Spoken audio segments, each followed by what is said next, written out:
Mənə bax, yaxşı yadıma düşdü. Ağaz, o nədir qonşu etmisən ki? Həkimin gerək əlləri tərtəmiz olsun, hə?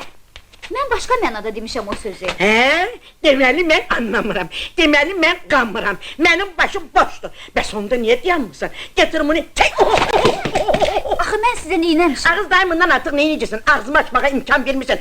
Birin deyirəm, beşin deyirəm, beşin deyirəm, 15'in yatısı. Ne istəyirsən məndən, hə? Yox, bəs mən! Daha mənim sizə sözüm yox. Ağız dayımından artıq nə sözün olacaq, hə? Ağız qoğum məğribi içində mən rüsvay cahanı eləmişsən. Ölü yerinə gedə bilmirəm, diri yerinə gedə bilmirəm. Hamısı gəlinin qaynaya qulluq eləməyindən dəm vurur. Mən kimlə nəsliyəm, hə? Bəlkə öyle gündən keçir ki, qaynana sənə qulluq eləsin, hə? Yox, mən sənin üçün o qaynanalardan deyiləm. Gəlim mənim süpürgəmdir. Harda qoydum, orada tutturmalıdır. Yersən ana, qoy Ayaz gəlsin. Mən bu evin gəlsiyəm. Ağasıyam, xanımıyam. Mənim bir